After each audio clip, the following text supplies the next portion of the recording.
Yeah, so it's a 1-2 punch. The first punch comes tomorrow morning with wet snow moving in. That is going to make some travel difficulties for the morning commute. Then we see a transition at times mid-morning into the early afternoon with snow mixed in with rain, at least for some, especially Chicago southward, before that turns back into snow area-wide.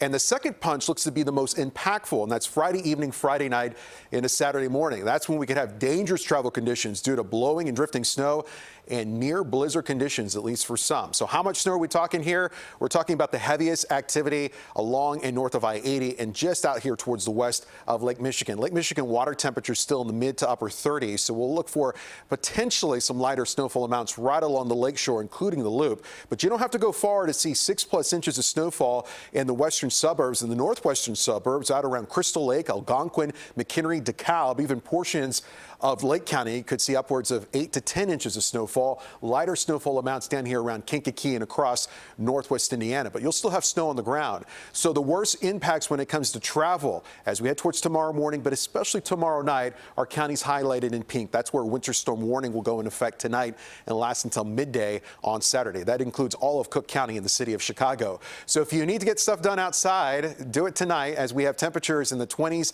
and a cloudy sky, but the moisture moves in just after midnight. That's a look at a snapshot of radar at 2 a.m. with light snow in Chicago, some moderate wet snow out here towards the western suburbs, and then the potential for heavy wet snow for the morning commute, especially for the first part of the morning commute, 4, 5, 6 a.m. that could put down at times 1 to 2 inches of accumulation per hour. So slippery morning commute. At times we could have the snow mixed in with rain, so kind of a mess 11 a.m. to about 2 o'clock on Friday before it's all snow again, 4 o'clock on Friday. And this will be the worst of the winter storm as that low tracks right on top of us, because it's not just snowing tomorrow evening and tomorrow night, but on the backside of this low, we have wind gusts potentially as high as 45, if not 50 miles per hour. So whatever's on the ground is blowing and drifting, and that continues Friday night into your Saturday morning. And even though I don't think we're going to get a whole lot of additional accumulation at 7 a.m. on Saturday, it's still blowing and drifting and causing dangerous travel conditions on your Saturday morning up until about lunchtime.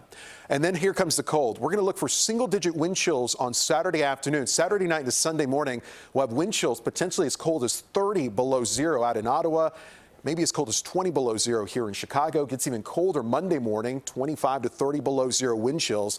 And as we head into Tuesday morning, there have been some indications maybe as cold as 40 below zero wind chills out towards the far west. So dangerous cold in the forecast. Winter storm, it's coming. It'll increase here tonight. It'll be with us in the morning. But the worst impacts again Friday evening, Friday night into Saturday morning. And there's the cold weather. That's why the alert days continue for extreme cold, dangerous cold down to 10 below as we head into Monday night. We'll only make it to 1 as we head into your Tuesday afternoon. But that Monday high is up to 2. It's getting better. Only on 2. It was 0 last night. There, I'm worried it's going to drop again. Thanks, Albert.